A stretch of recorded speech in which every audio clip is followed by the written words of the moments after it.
Student loans are a massive problem, and the Supreme Court made it, well, just a little bit worse. Ted is here. We'll explain. Let's begin. This is Debt Free in 30. Here's your host, Doug Hoyes. Ted, let's start by taking a walk down memory lane. Are we going to have the right kind of music in the background? Yeah, we'll do Some that. kind of harp music? All that in post-production. So like you, I'm an old man. I attended the University of Toronto for 4 years from 1983 to 1987, which was like over 40 years ago. Think about that. Think about that for a minute. And back then, my tuition was $1,000 a year. Those were the good old days. Did you have $1,000? I did, actually, because back in those Your days, summer job generated enough. Yes, right? It was amazing back then. Now, I went on to the old Bank of Canada inflation calculator, which I know you like to go to every day, and I'll put a link to it in the show notes. $1,000 in 1983 is the equivalent of $2,829 today. So you would think that tuition would be, I don't know, somewhere around $3,000 today, right? Sure. Right? No. According to the U of T's website, base tuition for a resident of Ontario is around $6,100 per year. For a BA in art history? Exactly. For something like accounting, which is what I took, which is a non-thing. There's no labs. It's the easiest degree there is. You also got to pay for housing and meals and everything else. If you want a real degree in something like engineering or something, well, it's definitely more than twice that. Right. So why is it that the cost of university is more than double what it used to be, even if you're adjusting for inflation? I think we'd have to do a series of shows on this. So we're going to skip over that one. My guess is it probably has to do something with too much administration and a whole bunch of other things. Now, my father was a professor, yes, right? we do. And I know what kind of salaries he was drawing for a professor of philosophy. Which is something very necessary. Not a lot of new philosophy work going on. Not in the last 500 years. But is it what they pay the professors, or is it what they pay all the 9 levels of administration? Well, it's all of it put together, right? At some point, somebody realized that, hey, wait a minute, we're not charging enough for educations. We can charge more, and we'll just pass it on to the students. There you go. We'll edit that part out because we're not here to trash. We're not here to bash universities. No, absolutely not. The point is that student loans then become the way to fund that more expensive education, and they are becoming a lingering burden. Sure, that's nice. what they are, a lingering burden. So here's how it works. Within 6 months after you graduate or leave full-time studies, you're required to start repaying your student loans unless you're able to get repayment assistance or a deferral. We're not going to go into all the permutations. Right. So even for OSAP, which is the Ontario Student Assistance Program, you log into the National Student Loans Service Center account. One-stop shopping. One-stop shopping. We love it. And you'll see the date of your first payment, the interest rate, and the total number of payments. So when OSAP sets up your payments, it's just a default thing. Yep. What is I don't know if you want to call it the amortization period, but how long is the payment schedule? 9.5 years. Why 9.5? Well, it is. They didn't want it to be 10. Exactly. I think that's probably right. So, and again, I'll put the link in the show notes. So if you're watching on YouTube, they're right down there, or whatever podcasting app you're on. And while you're there, just click all the links and notifications and alerts and whatever. According to the government of Ontario, the average amount of time it takes to pay back an OSAP loan is 9.5 years, which probably makes sense if they set up the payments for 9.5 years. I would think that would just work out perfectly. And so just for the benefit of our listeners, most of them will know this, but if you go bankrupt, what is the rule with respect to student loans? So for the debt to be dischargeable, which means eliminated, you've got to have been out of school for 7 years. So it's not from when you got the loan. That's right. It's when you stopped attending school. It's called the end of study date. And I'm sure that's going to segue us into the next thing, right?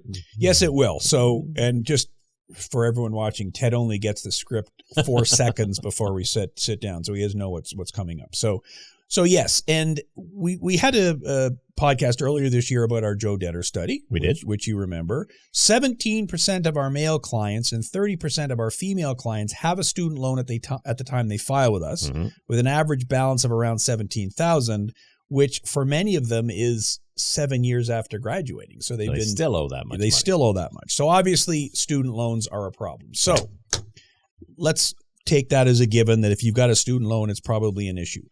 why does it take so long to pay off a student loan? So, Ted, you can see on your script here, I got a bunch of reasons here. So, pick one or two. Tell me why it takes so long to pay off a student loan. Well, let's start with the simplest one. It just keeps getting more expensive to get an education. Therefore, the debts are larger. The student loans are larger. Yeah, if I had been able to get a student loan 40 years ago, maybe it would have been for $4,000 or $5,000. Right. Whereas now that covers part of your tuition for the first year.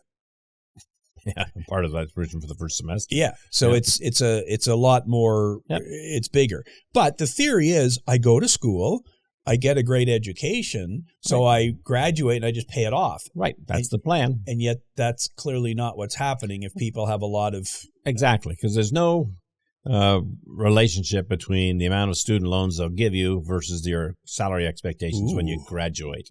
Right? So you can run up as much student loan as you're willing to assume, and then when you graduate, well, who knows what kind of work you're going to find? Are you going to be part of the gig? We call it the economy? Gig economy, yes. Are you going to end up with 2 part-time jobs? Are you not going to be able to find work in the field you studied at all? I mean, there are so many art history jobs out there that go around.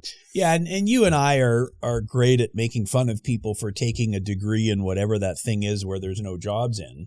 But what kind of...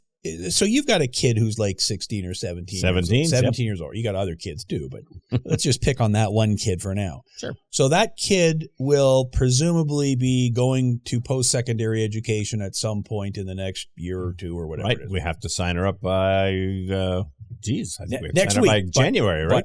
Okay, she has to apply. So how does that kid figure out what jobs will be there 6 years from now? Right. Like... so you say to your kid, oh, you need to go into computers or AI or something. Well, that's not how the system works anyway, right? The university is not to get you a job. It's to get you an education. Well, even then, is it an education or is it to have them make some money off you?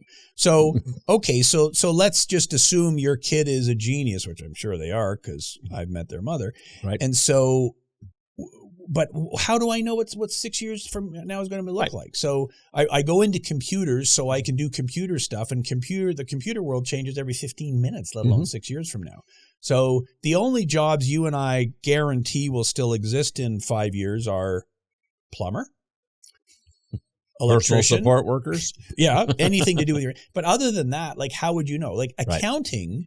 I don't think that's even going to be a thing in the future because can't AI do all of that sort of stuff? It certainly do a fair bit of it. So it's difficult, but yes, I agree with your point. Education costs more, and then when you get out, how do you know you're going to find a job that allows you to pay it all off? And of course, once you're out of school, well, then the world changes, and now I'm Well, and actually, that's a very big one. So now I'm out of school. Presumably, the parents aren't subsidizing your rent or living expenses anymore. So maybe you're going to start a family yourself. There's all sorts of priorities that suddenly fall into place that weren't there before. Yeah, I got to get a new job, so I got to buy a car. I got to find a place to live. These other you're things. A grown-up now. I'm a grown-up now. Nobody wants to be an adult. Well, I don't think I'm a grown-up yet, but it'll get there eventually. So, okay, so and obviously the other reason it takes a long time is there's interest, and we're going to talk about that in a minute. Okay, so what then is the issue then? What are the hidden costs of taking 10 years to pay off your student loan? Why should we care? We graduated 40 years ago. What do we care? The simple biggest impact is it puts the rest of your life on hold because you're dealing with this debt. So I can't get married and have a kid if I know I owe $50,000 on my student loan. Well, it's more complicated, right? I can't start a business because I got this other debt I got to deal with. Right. You're not likely to buy a house, and if you could, that's going to be more expensive anyway. And all sorts of things get put on hold while you're dealing with these. I mean, don't get me wrong, folks. A student loan payment is easily as large as a car payment. Yeah, depending on how big your loan is. We're not talking about something trivial. It's not $100 a month. It's often $500, $600, $700 a month. So there's the financial aspect to it, but then obviously there is the psychological aspect to it all. Sure. So even if I've got a decent job and I'm making okay money and I can make that $500 or $600 a month payment, it still means I can't do all the other things. Right. I'm stuck, in other words. The very nature of borrowing for an education is that you are taking income from your future to allow you to do the studying now. Well, at some point, the piper's got to get paid. Mm-hmm. The future gets here. So, okay, so I want to talk about the Supreme Court, but we'll get to that in a minute. Okay. So let's just jump to the practical advice section, and then we'll come back to the So we're not going to start with become a plumber or electrician. We already or a did. personal support I already worker. did say Okay. that. That's my advice to everybody. And I'm not joking. Like Plumbers make more money than everybody. teachers. Yeah. Well, and the reason I keep hammering on that is I believe 500 years from now we will still be using water. That's my own belief. What's your guess? I won't be here. It won't be a pill? It will not be a pill. So, okay. So let's talk about, again, practical advice. What are some smart strategies to pay off student loans faster? What advice would you give people? Well, here's one that most people don't realize. There's no longer any interest on federal student loans. So if you've got student loans, pay off the provincial ones first. Exactly right. And effective, it was April 1st, of course, because it's always April 1st with the federal government. April 1st, 2023, that's when they eliminated interest on federal student loans. Now, I don't know if that elimination of interest on federal student loans is permanent. Yeah. And obviously, anytime the government changes, it could be Sure. removed. So don't be banking on that for the rest of your life. But I can tell you that currently the interest rate on an Ontario student loan, OSAP, is prime plus 1%. So if the prime rate, which is the rate the banks use, we're not talking about the Bank of Canada prime rate, we're talking about the banking prime rate, is around, let's say, 5%. Well, obviously you're paying 6%. Right. So if you have extra money, pay down your OSAP loan first. That's just a no-brainer. Right. If you can pay down both of them, great. But if I've got extra money, that's definitely the one I'm going to hammer away first. Now, if you have other debt. And here's where it starts to get a little bit more complicated, right? So you've got credit card debt or lines of credit, or worse, a payday loan. Mm-hmm. All of those things charge much higher interest than your student loans. So how do I decide? Do I knock off this one or that one or that one? Or like what kind of overall strategy when someone comes in, you see? And so as a financial advisor, our advice always is to pay off the most expensive debt first. So make the minimum payments you're required to make on all of these other things so you're not getting into trouble with your credit report. You got extra money, pound away at the most expensive one. Right. That will save you the most money in the long term. And that's why that's our advice. It's a dollars and cents. And we've talked, I think we talked about it last week even, the whole pretty much every week it comes up. Avalanche and snowball and all the rest of it. Mm-hmm. Yeah, okay, if you owe $50 on an old cell phone bill, fine, pay it off, and that way make it go away. But anything other than that, I agree. So with respect to the student loans, it's like, okay, what's the minimum required? How do I make sure that anything extra is getting allocated to my provincial and not my federal? Right. Because I'm paying it all through one portal, so I got to be cognizant of how to make sure I'm separating the payments. But in virtually all cases, all your other debts will carry a higher interest rate than prime plus 1%. Right. The only thing that might be lower would be a mortgage. And if you've got a mortgage, then you're probably in decent financial shape. And how many people who graduated from university last year have a mortgage? Right. It's not a big thing. Mm-hmm. So I agree. You want to look at the big picture. I mean, I'm also a big believer in automating everything. Right. Set it up so that the payments are coming out automatically and you don't have to worry about it. So, okay.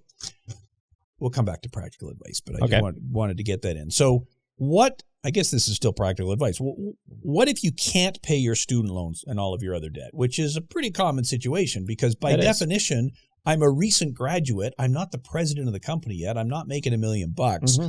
When do I think about reaching out for help? Where do I start? What's the thought process? So you have to make sure that you're aware of all the different programs that the government is offering to help you. I mean, so the first 6 months after you graduate, there are no student loan payments. This is when you're trying to put together your budget, trying to get things stabilized. Then if you realize your income isn't high enough, well, there's a means test with student loans. Perhaps you qualify for interest relief or maybe even payment deferrals. Those are run on a 6-month schedule. So you apply for it. And you just got to make sure you keep applying for it. Otherwise, it's going to come back to bite you. Yeah. And if you go to the National Student Loan Portal or the Government of Ontario, they've got it all very well listed. And we're not going to go through it all because it might change tomorrow anyways. Right. But yeah, there are specific criteria where, hey, you might be able to qualify. And part of it is income-based. Part of it is, if you've started a business, then we'll give you some kind of break or whatever. So absolutely, I agree. That's the first place to start, because if the student loan is your biggest debt, which it probably is if you're a recent graduate in dollar terms, then okay, if you can get a break on that and focus on the other, then maybe you're good. But at what point do you say, you know what, I just got to go bankrupt. I can't deal with this. So your student loans are usually only part of the picture. You're going to have all sorts of other debts that are adding this pressure. I mean, if all you've got is a student loan and you're having problems making payments, then you've got to be concerned with how long you've been out of school and some other things. But usually they're just one of many. So, for instance, go back to our Joe Debtor study. Female bankrupts or female clients had, 30% of their debt student loans? 30% of our female clients had student loan debt, right? Averaging $17,000. Yep. Well, so that means that they've got on average, $30,000 worth of other debts. Yep. And so even if you can't do anything with the student loans, it may be that you want to file bankruptcy or a proposal to deal with all of your other debts. Yeah, so let's be specific about that then. So, okay, I've got, in your example, let's say $20,000 worth of student loans, $40,000 worth of other debts. Right. I've been out of school for 3 years. Okay. So what the law says right now is you've got to have been out of school for a minimum of 7 years for us to be able to eliminate student loan debt in either a bankruptcy or a proposal. So if you've only been out of school for 3 years, it means by the time this procedure ends, you might be able to do something. But when it starts, those debts are going to continue. And what that means is they're going to continue to accrue interest. So is there any scenario where it would make sense to say, okay, I understand the $20,000 in student loans are not going away. They're still going to be there. I've only been out of school for 3 years. And it doesn't matter if the proposal lasts for 5 years and now it's 8 years. It only matters at the start. So I know for sure the student loans aren't going away. Right. Is there still a scenario where I should file a proposal to get rid of the other $40,000? Well, certainly, because remember, we've said this lots of times too. Cash is king. So what can you actually afford to service? Well, the student loans aren't going to go away, so perhaps maybe you're going to be able to make the student loan payments while you're doing a proposal to deal with that other $40,000 we used in our example, right? And so your proposal is going to be based on $60,000 worth of debt, making some sort of payment towards that. If I'm always going to guess, you're going to end up repaying $15,000 or $20,000, which is $250 to $267 a month. Then you still got the issue of, well, can I continue to make my student loan payments, or should I be applying for payment deferrals or interest relief, all of those things? So you do both at the same time. Yeah, and once you file the proposal, there's a stay of proceedings. So you could say, you know what, I'm not going to pay my student loans during that period. That's true. But as you said, your provincial student loan is continuing to accumulate interest, so it becomes a bigger number when you're done. Yeah, what we found is that, so if you aren't able to make any payments and you don't qualify for or apply for the interest release and payment deferrals, the amount of extra interest those student loans are going to accumulate while you're in the proposal will probably be equal to the money that they're receiving as payments from the proposal. So it's not that the debt's going to get any bigger, but it's not going to get any smaller. So you've done this proposal to clean yourself up. At the end of it, you still got this debt to deal with. And in most cases, we would not recommend doing a bankruptcy in that scenario. Right. Because when the when the bankruptcy is done, the student loans are still there. If you do a proposal, get rid of your other debt, and things are still going horribly wrong, right, you could then, at the end of the 7-year period, file a bankruptcy. Mm-hmm. You wouldn't want to have filed a bankruptcy which didn't get rid of your student loans, so you're going to have to file a second bankruptcy, which is a much more complicated and long procedure than the first.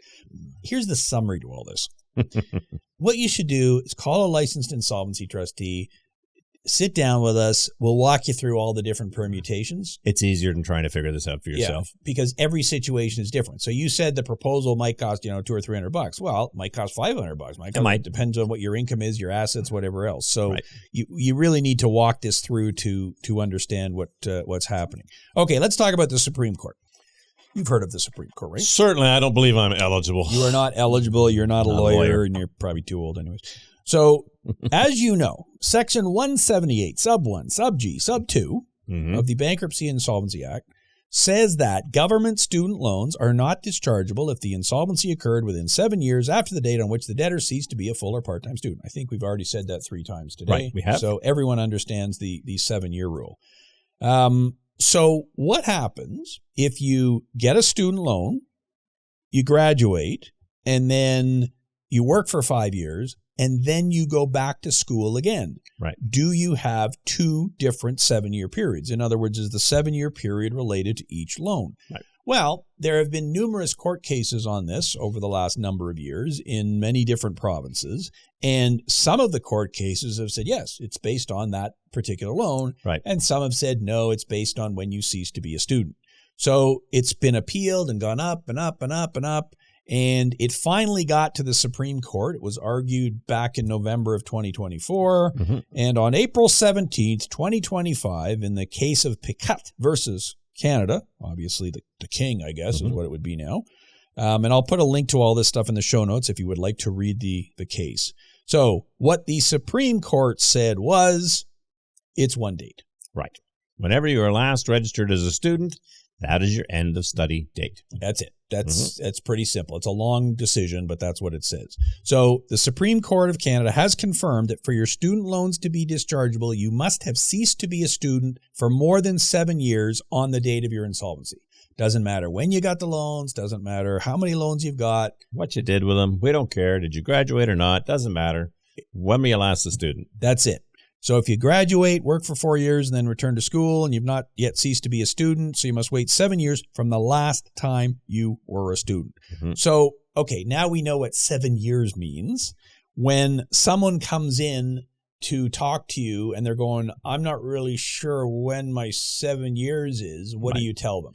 Confirm with the National Student Loan Center what your end of study date is. So that's an actual date that's going to be available to you on the internet that says, this is when they think you were last registered as a student. And that is a critically important date. Right.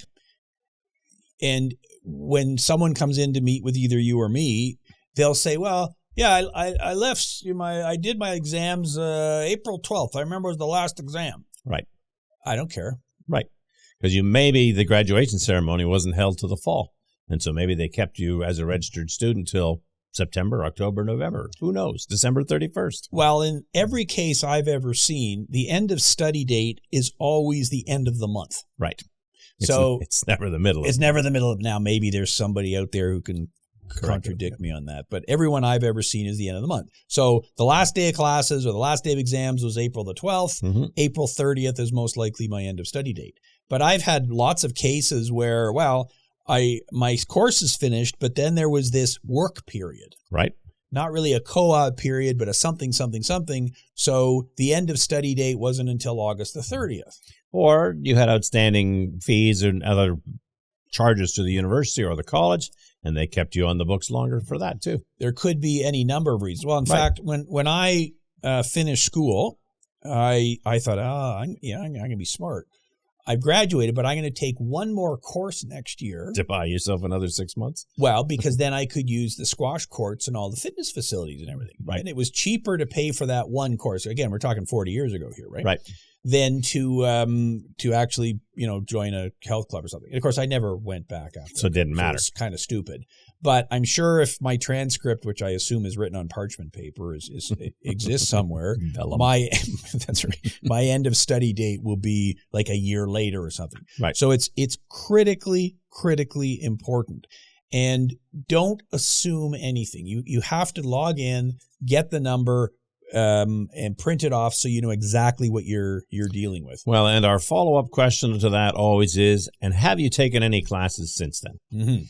Because, did you register for something, a certificate program at some college or something? Anything, just to enhance your marketability, or even if it was just personal interest. That may have the impact of adjusting your end of study date. And people say, well, no, it doesn't matter because I didn't get a loan for that. Right. I just went back to class. Okay. But is it in the computer somewhere? Right. That's what matters. When somebody looks. So yeah, I went to university for 4 years and I got my degree in whatever. And then a couple years later, I went back and got a business certificate because I'm doing accounting work or computer programming or something. Okay. By the rules, you were still a student then. Right. But does anyone know about that? I don't know. I paid for it myself. Okay. Again, I don't know. What does the computer say? Because when you file your proposal, your bankruptcy, the We send it to student loans. They will file a claim, and they will put right on there, your end of study date is X, and therefore it either is or is not dischargeable. Well, and our fear has always been when they get one of these notices that they look. Mm-hmm. Right? They don't just go, oh, the computer says this. No, maybe they look and see wherever you're registered anywhere during this time. Right. So you've got to be very, very careful. If the reason you're doing the insolvency is to get rid of the student loans, then you got to make absolutely sure that you've got the right date. So what we typically do here is if the computer says April 30th is your end of study date, let's wait till May or June or July or August or whatever, just to be absolutely positively sure. So then you're probably okay.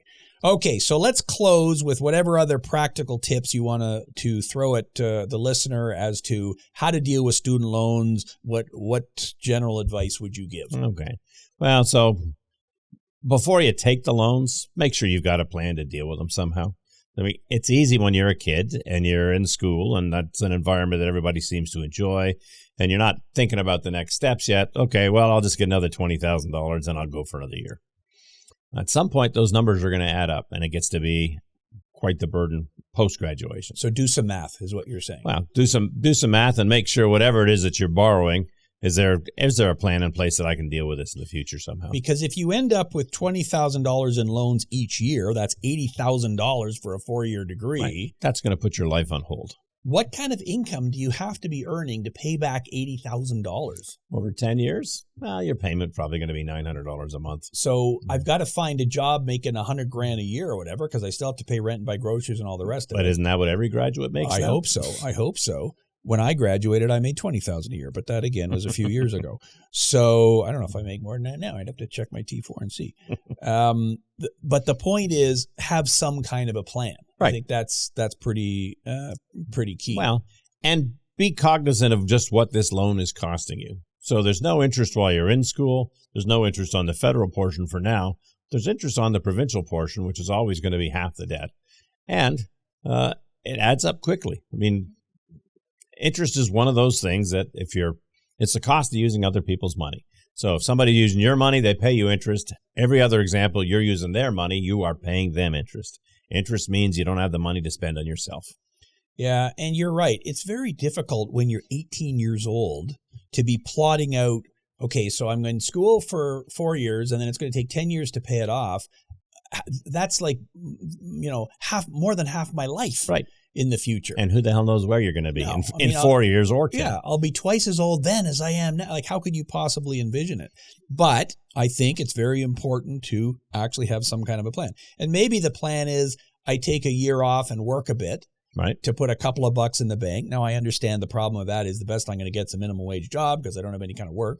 Maybe I've got to work while I'm in school. And the risk is maybe you don't go back to school. Yeah, which maybe is a good thing. Maybe but if you're making enough money, it doesn't matter. Well, you took a break from high school. And just a little. How long was your little holiday there? Like 5 years? I was first enrolled in university in 1981. I didn't graduate. Let's see. I went for 2 semesters and had to sell my car, and that was the end of that. I'm not going to school anymore. Yeah. Well, how long was I out of school for? I went back in the 90s sometime. Yeah, so it was a long time. Right. And so you're right. The risk is that, hey, I'm making good money. Why would I go back? Yeah. And I guess if you're making good money, why would you go back? Mm-hmm. But do you have a plan? So maybe the answer is I take a couple of courses a year so that I can self-fund it, make sure it's going to work for me. Right. Maybe I've got to work while I'm in school, so maybe I do it over 5 years instead of 4, whatever. I don't know what the answer is in everybody's specific case, but come up with some kind of plan. I think that's the main thing. Right. Okay, and then I guess the final thing is if you're in trouble, ask for help. Yeah. I mean, it's like everything. No type of debt goes away. Student loans are just like that. It just doesn't go away by ignoring it. You got to deal with the problem. Yeah. Well, and I guess unlike a credit card debt that has a limitations period, well, if they don't sue you for 2 years, it's too late. Right. Government guaranteed loans don't go away. The government is like an elephant. It never forgets, right? And I mean, so what they'll start taking your tax refunds, your HST rebates, any other rebate that comes along. They'll just take all that stuff. And usually it's not enough to pay the interest. So the debt's not going anywhere. You're just losing the benefit. So student loans are going to live forever. If you've got student loans and they're causing you grief, see if you can get repayment assistance, whatever programs are there. And if you can, great. But if that's not sufficient, and if you've got other debts, well, I think you need to be talking to a licensed insolvency person. Remember what we said, 1 out of 6 of our male clients, 1 out of 3 of our female clients have student loans when they deal with us. Yeah. It's a bigger problem than people realize. Yeah, this is a huge problem. And the sooner you jump at it and attack it, the better you are. So licensed insolvency trustees understand all these rules, and we can help you find a solution for all of your debts, not just the student loans. So there you go. That is our show for today. Please like, subscribe, hit the notification and the alerts and the other button and the other button and the other button. And if you disagree or agree with anything we said, put a comment there on YouTube, and we'll see if you're right or not. That is our show for today. Thanks for listening. Until next week, I'm Doug Hoyes. That was Debt Free in 30.